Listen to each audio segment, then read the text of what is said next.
So our flour is in the bowl, and then we want to add with that some sugar. So about 1.5 tablespoons of sugar mixed in with the flour, and some salt. So a good teaspoon or so of salt goes in. You could do this in a food processor if you wanted to as well. And just mix that all around so it's just well incorporated. Once you have that done, then you can combine these two. You see how the yeast now has started to just look a little chalky. So I'm going to mix these two things together, the yeast and the milk. And I'm going to add with it about 3 tablespoons of softened butter. So I'm just going to add the butter in little bits. You could use olive oil for this if you didn't want to use butter. And now we add the milk and the yeast mixture.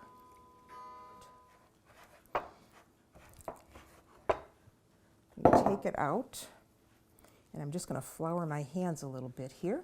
You'll know it's right when the dough is not sticking to your hands. So just continue adding a little bit more flour on your board until you've got that just right, what I say, Goldilocks consistency. It's not too wet and it's not too dry. It's just right. A little bit more flour, and then I think we've got it. Okay, so there's a nice rounded ball of dough. So you put it back into the bowl that it was in and cover it either with a towel or with some plastic wrap like that.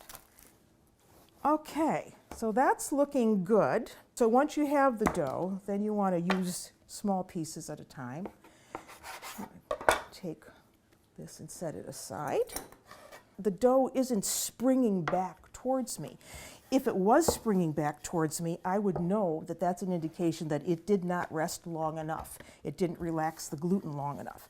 But this is perfect, so I can roll it out with ease, no problem. And then what you do with the extra dough is you just take those scraps, gather them up again, and re-roll them. Okay, so here are our circles. And now we have to work with the filling. There are a variety of fillings you could use for the panzerotti. So this is a savory, and it could be meat, ground meat of some sort. It could be herbs and cheese. Today we're going to do it with mozzarella and tomato. So I don't know if you've seen these lately, but these are called pearls. They're just little balls of mozzarella cheese. And they're perfect for doing the panzerotti because they're small. We don't have to cut them up or anything. So you can find them in your grocery store. Just look for mozzarella pearls, which is just cow's milk cheese. So now with the pearls, we want some oregano. So we want dried oregano. And here it is. And dried oregano is one of those herbs that Italians will use for some tomato-based dishes. They use it sparingly in other dishes, but they never overpower things with oregano. And it's really the only herb that they use dried. And when I'm in Italy, I usually buy it, see, like that, in a bag. And then I bring it home, and then I just kind of shake it down at the base, and then I can just grab the little leaves, and then I put it in whatever I'm cooking. So we've got some oregano, dried oregano in here. And then we want some tomato sauce. So here we have some fresh tomato sauce.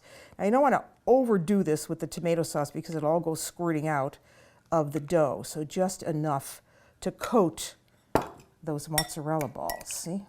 And then you can always serve extra tomato sauce on the side.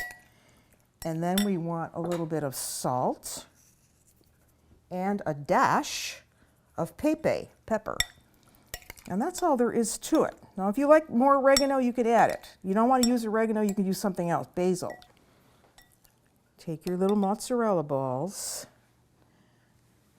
I've had these with sausage in them, with fish, with vegetables, of course, eggplant, zucchini. Wipe the edges again. Take it, fold it over, press down. Really press well. Get a fork and then go around that outside edge just to give it that cute little crimped look. So once you have a whole tray full, your oven is on at 375, but you have to let these rise. So you want to cover them for about 20 minutes, and then they go directly in the oven.